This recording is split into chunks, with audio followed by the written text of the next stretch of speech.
Hello and welcome to another episode of A Bryce Eye. Today, I'm just out for a little bit of a wander in this beautiful weather. And I've got somewhere lovely in mind. So let's go check it out.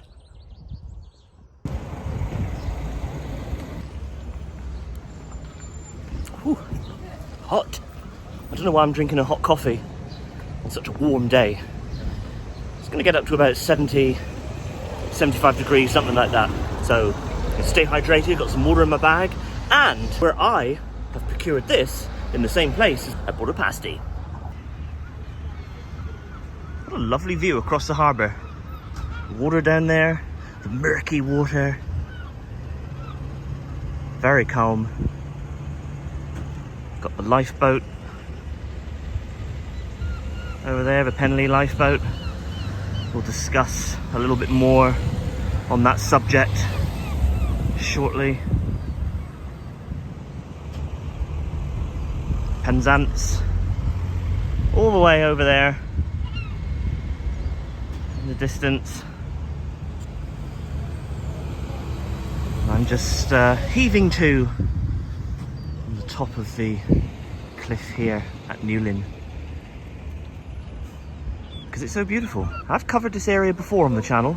I'm gonna have a little walk down there to the old quay and show you guys where the Mayflower set sail for the New World. And there's the old quay of Newlyn, which was built way before what we have now. This like inner sanctum, if you will, of Newlyn. And that is where the Mayflower left for the New World. How cool is that? States here, Newlyn in America. In grateful recognition of the research of Bill Best Harris, world-leading expert and custodian of Plymouth's historic archives, who discovered that the Mayflower docked here for freshwater and cargo adjustments, making Newlyn Old Quay the very last stop and final departure point before it set sail for America. How wild is that? And it is accessible, you can walk down here. Like I said, I have covered this on the channel before.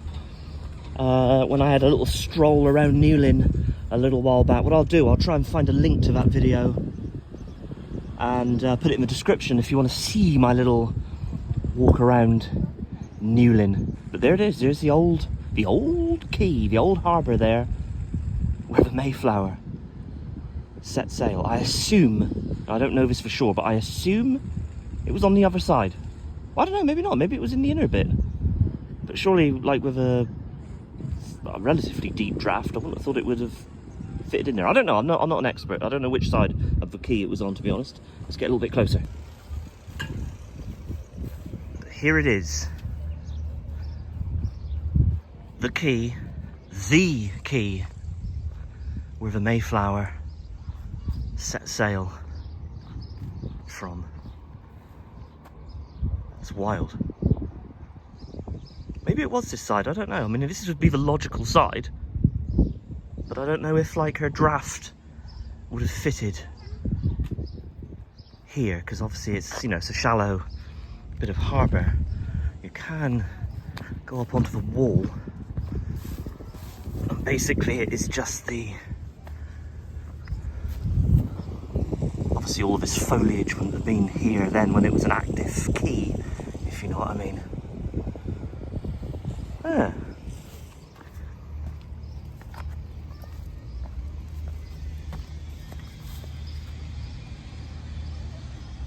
All right, a nice look back up the hill. Absolutely gorgeous view from where I'm standing. Look at that. Beautiful Mounts Bay. A couple of boats dotted out there in the sea. St Michael's Mount, all the way over there toward Marazion. Beautiful. Got the site of the old Penlee Quarry. I don't believe there's any public access. It's all fenced off, gated off. States here strictly no parking. But yeah, that was the old quarry. It used to be, if I remember rightly, all like the workings. It used to be like some sort of chute thing that ran over the road. And then there was like a little train, like a little locomotive thing that would carry like all of the rock and stuff and whatnot down to Newlyn. Long gone now, crikey. I always remember like on certain days when they used to be blasting over here, you could hear like the boom in the background. It used to be, yeah, quite interesting. I'm not 100% sure because this isn't the reason why I'm walking out in this direction. I'm just passing by the quarry. Obviously something there to do with the old quarry, I would imagine. I'm not 100% sure on that. But yeah, that's, get pole in the way. But yeah, that's going to be something to do with the quarry. It's been closed for years. I want to say, I don't know, mid-90s maybe? It's been gone a long time, maybe 30 years. If you know, let me know in the comments.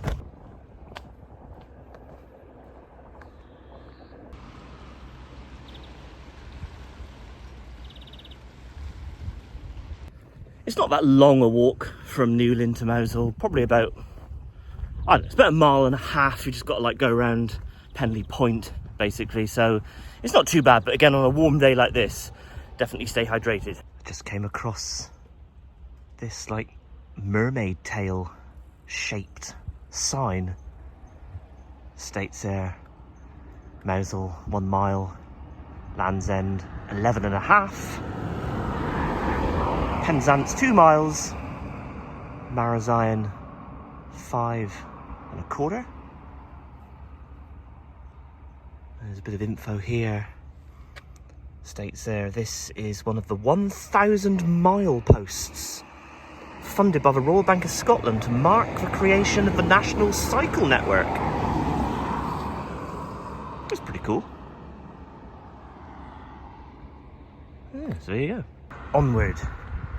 Onward. Ever onward. Just come across this little footpath. 25 metres to the foreshore only. Let's have a little look. 25 metres isn't that far, is it?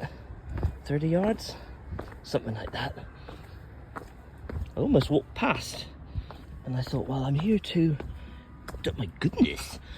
I'm here to document this route. So actually, let's document it. To use a low gear here is relatively steep. Oh, there's a gent there playing some music on a little accordion thing, whatever they're called.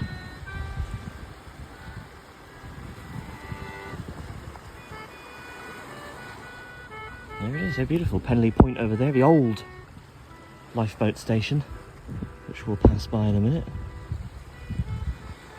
Alright. And I suppose if you're going to play an accordion, what a fantastic place to do it.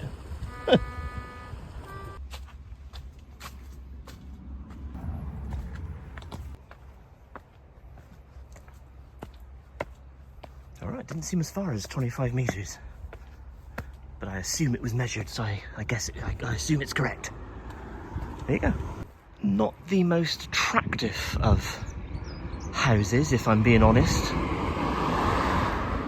States here, Roskilly Cottages. Yeah, not the most attractive, but what a view.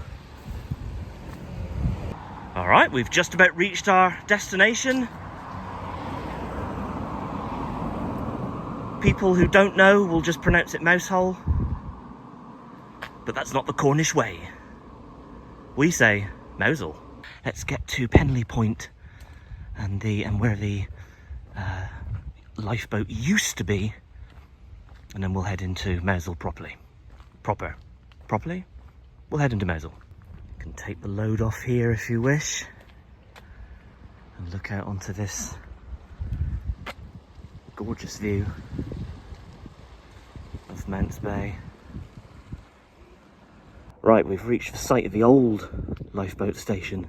Got the RNLI flag up there, a little bit glared out with the sun. There's a little footpath closer in a minute. Just wanted to get this angle here. Can't utilise this gate, that's locked. And there it is. Royal National Lifeboat Institution. I think this opened up in about, I want to say about 1912, 1913, something like that. But let's head back down here. So we've got the memorial here to the Penlee Lifeboat, the Solomon Browne. It says their service, not self, in memory of the crew of the Penlee Lifeboat, Solomon Browne, William Trevelyan Richards, coxswain, James Stephen Madron, second coxswain, mechanic, Nigel Brockman, assistant mechanic, John Robert Blewett, emergency mechanic, Barry Robertson Torrey, crewman, Charles Thomas Greenhaw, I think, sorry if I'm saying that wrong, crewman, Kevin Brian Smith, crewman, Gary Lee Wallace, crewman, who gave their lives in service 19th of December 1981. Someone's left a boot there. We got here in memoriam, 19th of December, right before Christmas, 1981. To the proud memory of RNLB Solomon Browne.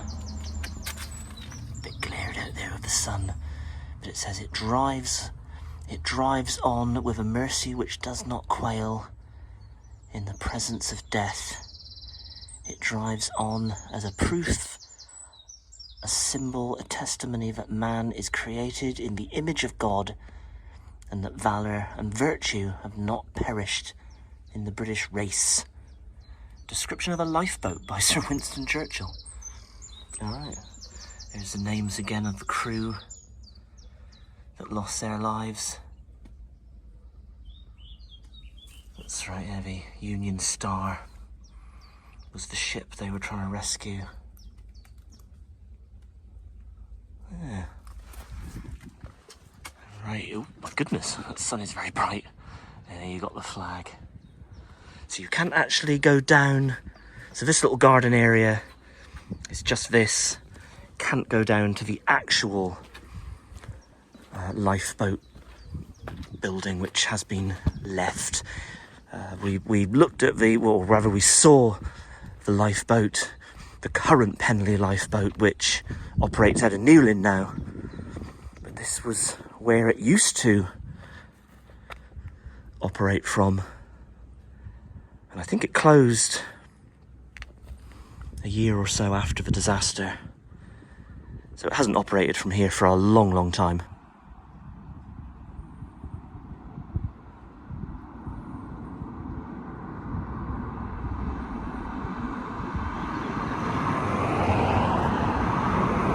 Just come across this interesting garden with some little features in that made me smile. Got like some like heads and scarecrow things. And a bottle tree.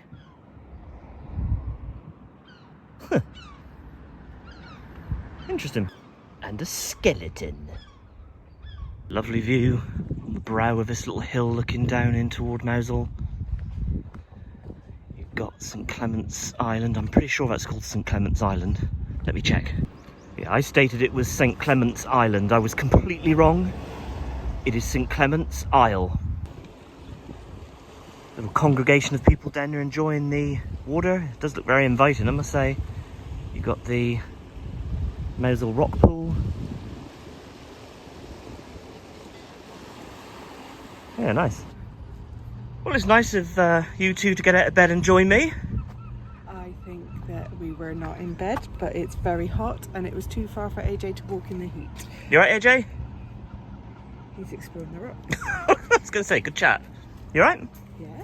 Alright, nice. Shall Beautiful we? view. It is beautiful. Shall we have a little look around Mowzel together? Yeah. Nice. Alright, we just spotted this. It's a farmer's market every Wednesday. How about that? No turning for coaches beyond this point. The old Coast Guard. I don't think I've ever eaten in there, you know. Maybe one day we will. Maybe. Now you've got to have your wits about you a little bit in Mowzel because the roads are very narrow. This is a village that wasn't designed for vehicles other than a horse and cart. So you do have to have your wits about you for sure. There's a car now backing out towards me, so let's just heave to and let him get out. Okay, states are on this plaque. Joseph Trewalvis, the first Cornish VC, was born here in December 1835, and he won his Victoria Cross in the Crimea in 1855. So he would have been 20. Alright, just on this cottage. Nice. Used to be a fish and chip shop there, and I think it was called Janner's if I remember rightly, and they did some really nice fish and chips, and we used to eat those fish and chips when we would come down here to see the lights at Christmas. So it's quite cool. You'd get your fish and chips and go down and see the lights. And we covered the Christmas lights here on the channel, so if you want to see the... my goodness! So if you want to see that video, I'll leave a link in the description. Okay, ready for the big harbour reveal here at Mowzel. Look at that. Is there anything more Cornish than this? How beautiful.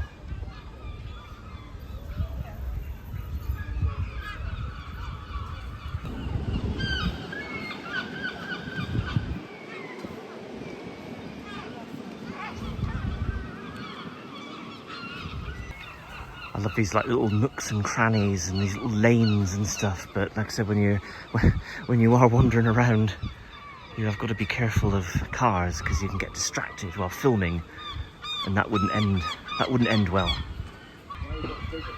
I'm always drawn in by placards placed to commemorate the centenary of Mowzel Male Voice Choir, founded in Duck Street, 1909. How about that? Placed here, or unveiled rather, 23rd of December 2009.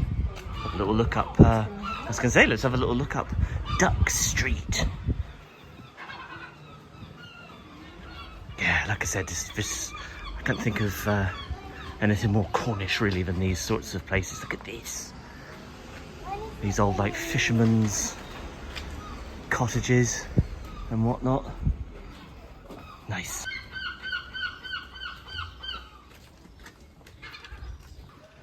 Problem is, it sounds like I'm moaning a little bit, I suppose, as a local, but one of the issues here in Mowzel and so many of these little Cornish villages is that, like, you know, so many of the houses, cottages and whatnot are holiday lets, second homes, that sort of thing.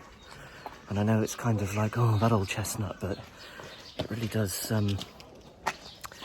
beat the heck out of the local community, which is a bit sad. Okay, made our way up to the Solomon Browne Hall because there's a market, so let's have a little look at the market. Oh, AJ's just dropped his hat. Okay, made it inside. Some lovely fruit and veg for sale. There's a little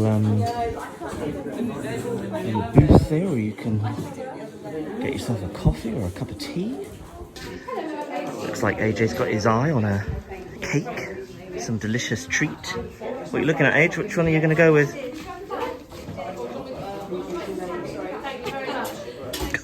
Okay, big decision. Oh, this delicious local produce. Very nice.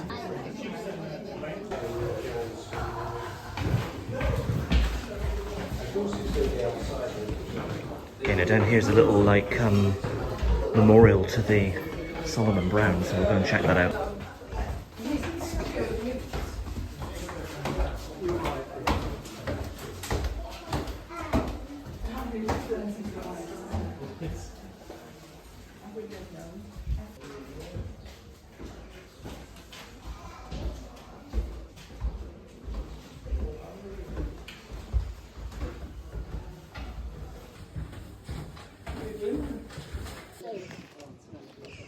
One of the accounts, which I think is amazing from that night when the Solomon Browne was wrecked, was that the helicopter, the Navy helicopter flying overhead, the pilot was an exchange pilot from the United States Navy, and he was flying, I think it was a Sea King, over like the bay, and he was observing the attempted rescue, and he stated later that in his opinion it was the best seamanship that he had ever seen. I think that's testament to that night, that how, you know, horrendous conditions, but they went anyway to save lives, and in doing so lost their own. But like I said, it was an American pilot. He was looking down, and he was obviously referring to the whole crew, but I think like the skills of the coxswain, who basically, like I said, Trevelyan Richards, and he was saying that it was, in his opinion, the best seamanship he had ever seen. All right, gonna head back down Duck Street and find a place for us to eat. AJ did eventually make a decision on those treats, so we're gonna find somewhere to eat. There's huge amounts of seagulls here, obviously, so we'll probably have to fend those off. But anyway, I'm getting hungry now. I want my pasty. I do love this. Unfortunately, it's now owned by a holiday company, but this just screams Mowzel fishermen. Probably their store, maybe, and under there, and they lived up there. That would be my guess. Amazing. Okay, I have no idea where Shelley and AJ are. I thought they were just ahead of me. Alright, I might have to ring them. Cool little tower there with a clock on it. And then you've got this relic. You don't see too many of these. It's got a phone in it as well. It's actually got a phone.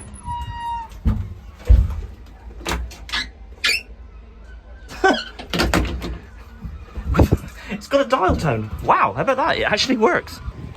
This old mailbox here is a GR, so obviously for George, so that would predate Elizabeth. How about that? And then you've got the Ship Inn.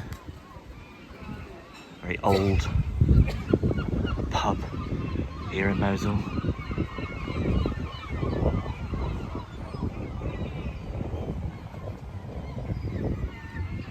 I have had the odd beverage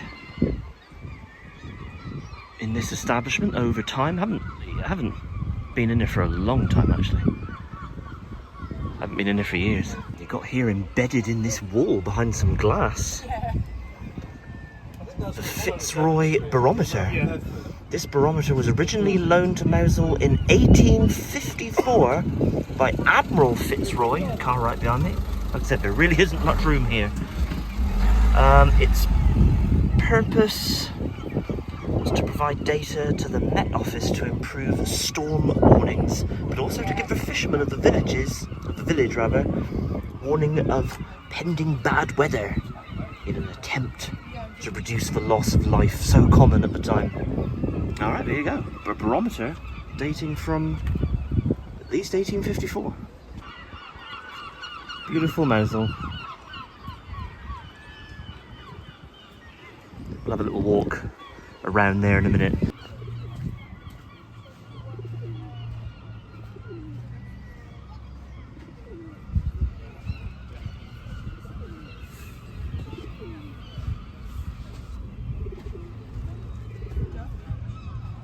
Hey, you alright? You alright, Age? Oh, you're writing letters. Oh, alright, nice.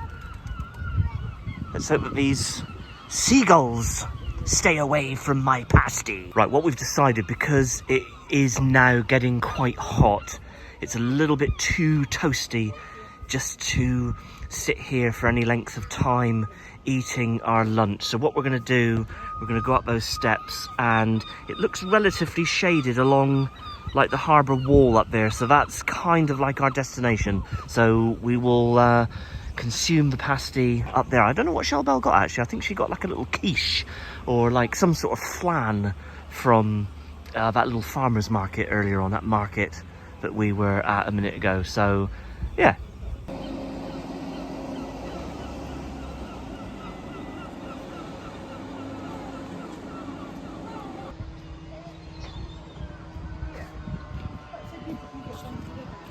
Okay, probably not quite as comfortable as where we were on the beach, but it is a little bit more sheltered here up on the harbour wall. We're not going to cross this line, however, because we're not fishermen. It's been a while since I've had an Auntie May's. They did feature in the Great Cornish pasty off that I did a year or two ago. And these came runners up in that little series of videos I did. Yeah, it's been a while since I've had an Auntie May's, so let's tuck in. It was fresh out the oven when I bought it a couple hours ago, so it should be perfect temperature now for eating. Nice pastry.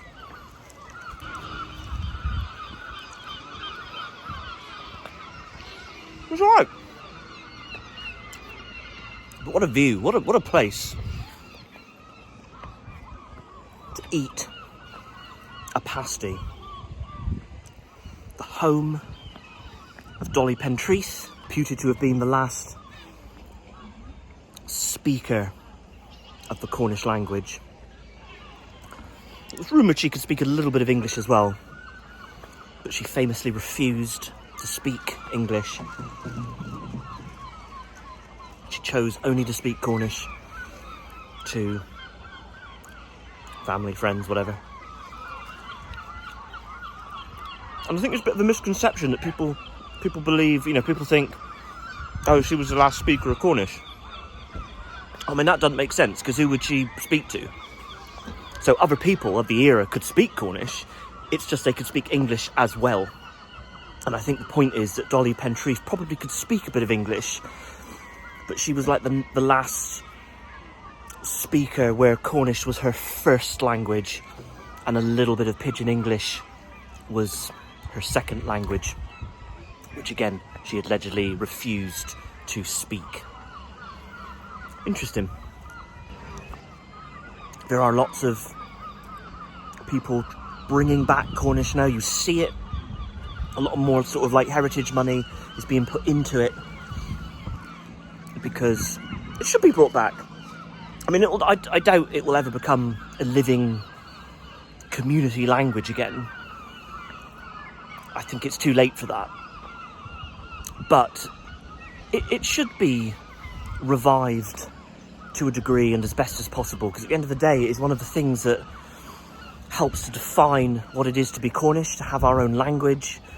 You know, we are one of the 6 Celtic nations, along with Brittany, Wales, Scotland, Isle of Man, Ireland. Some people say that there are a couple of areas of Spain that was Celtic, or still is Celtic rather, but that's a little bit disputed. I don't know, I certainly wouldn't say that they're not. But certainly of the recognised Celtic nations, there are 6 of us, Cornwall included, Kernow included, and yeah, I think our language, I think it should be allowed to flourish again. Why not? Showing you guys the innards of this pasty, and I am on full seagull alert. Obviously, in a village like this, they are everywhere, but they don't seem to be as aggressive as they are in St Ives. St Ives, I mean, forget it, this would have been gone in St Ives, taken up into the sky by the seagulls. But here, maybe they're a little bit less aggressive, but I'm certainly keeping an eye on it. Oh, and there's some swimmers out there. There it is.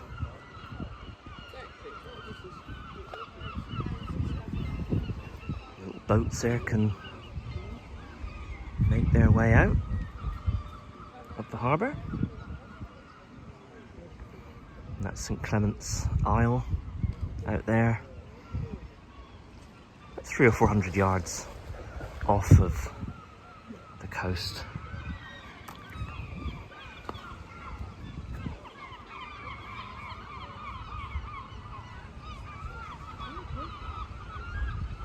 Beautiful.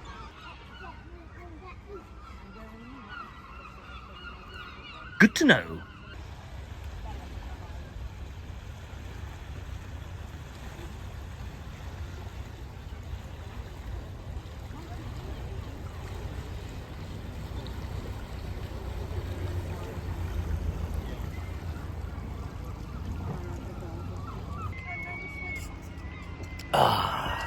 Just gonna get a closer look at these boats. Got the Boy James tied up there, and the Sheila T.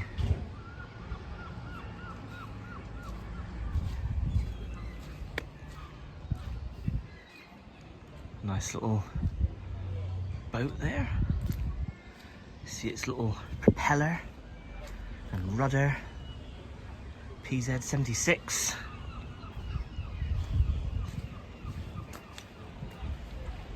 Sheila T.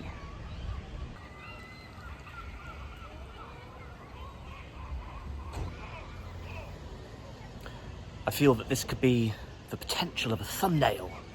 What do you guys think?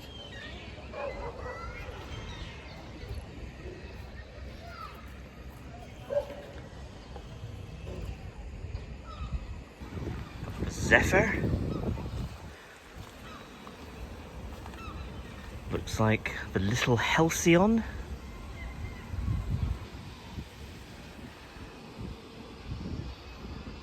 All right, nice.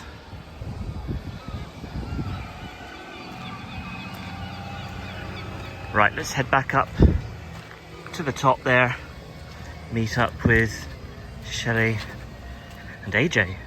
Right, we're not big drinkers, but we feel it would be remiss of us not to go in the ship on such a lovely day and enjoy a beverage. So let's head in. Let's head in, see if we can procure a beverage.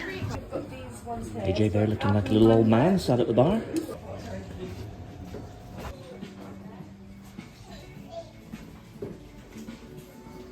There's nice little pictures here, nice historic pub here in Mowzel, dartboard up there. Nice. Oh, what's up there? Probably the toilets. How are your crisps, Age? My favourite. Nice. All right.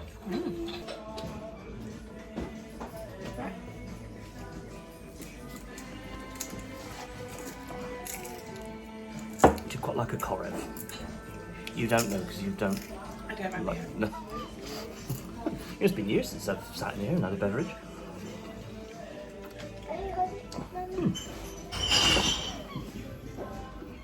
How pleasant. Alright. That was pleasant. We're going to head in this direction in a minute and go up to the Kegwin Arms.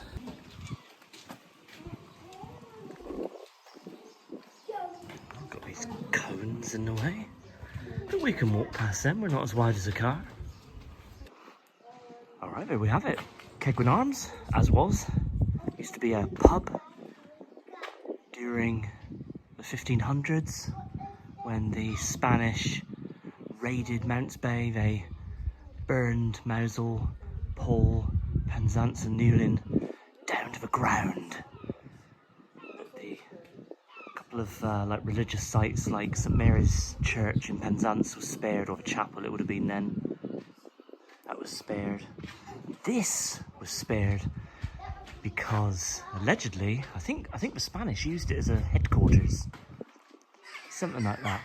But it's named after the landlord or the owner, whatever. It's now a private residence, which is a bit of a shame. It'd be nice if it was like opened up as like a museum, really. But states here Kegwin. And look at that front door. Look at the frame of it. Look at that. It's like granite frame. Amazing. Here we go. Here's the plaque on the side of the house. Now a house, now a private residence. Says there Squire Jenkin Kegwin was killed here on the 23rd of July, 1595, defending this house against the Spaniards. Mowzel was burned, but the house spared. It is now the oldest in the village, built circa 14th century, so like the 1300s.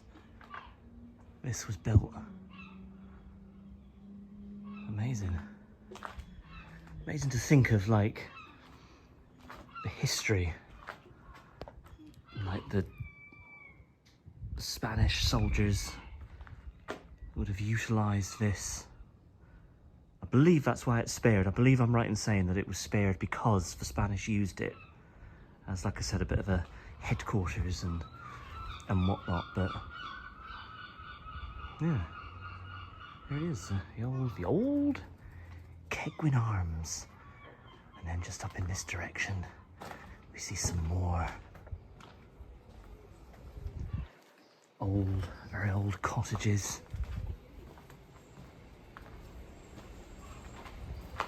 States here, Kegwin cottage. Cottage. What's a cottage? Cottage. Yeah, nice. Oh, look at that. Another phone box. Another relic. Can't really get to it. There is a phone still in there, but it's blocked off, so it's obviously out of use. But there you go, another phone box.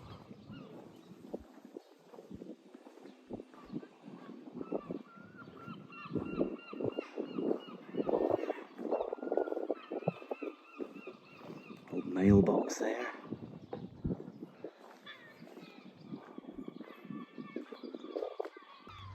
A Wesleyan church.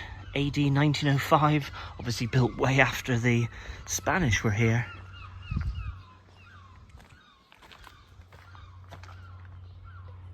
There you go.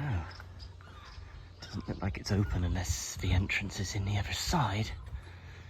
Got a cute little alleyway up there. Look, states they're private, so I won't go up there. There's the other side of the chapel. There's a sign up there. It says Wesleyan Chapel, built in 1784, enlarged in 1814, rebuilt in 1833, and re something. I can't make out. It was like a weed in the way. Re something in 1905. So obviously 1905. That would refer to the date stamp up there. But obviously, it's been a place of worship since 1784. All right. I see AJ running around. He's there running around on the beach. And there's Mama Bear. Nice sound. Got the RNLI flag, which is good. Hey, you alright? Just drawing pictures. That's good.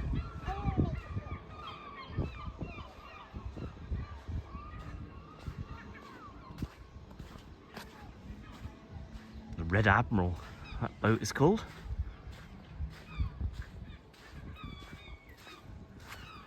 And here is the view looking from the other side of the harbour. Very nice.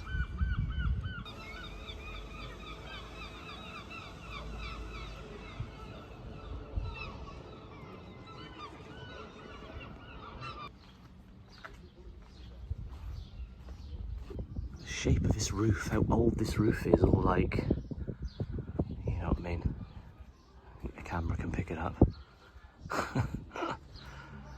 Look at that. Amazing. Look at this lane going up here, look. How awesome is this?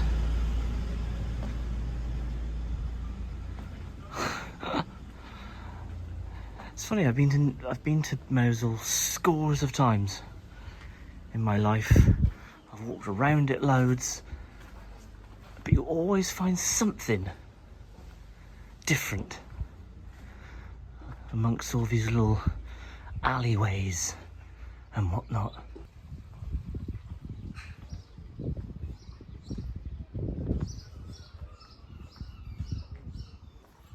Having a right nose round, I am.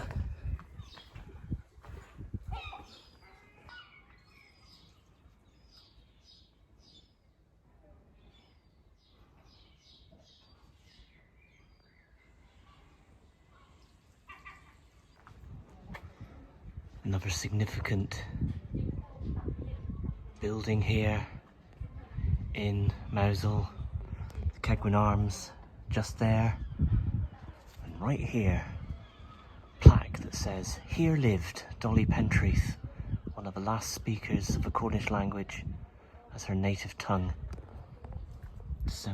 Died December 1777. There you go. That's where Dolly Pentreath lived. Again, another beautiful view of the harbour. These little quaint Cornish cottages here in Mowzel. Right, let's head back to Shelbell and AJ.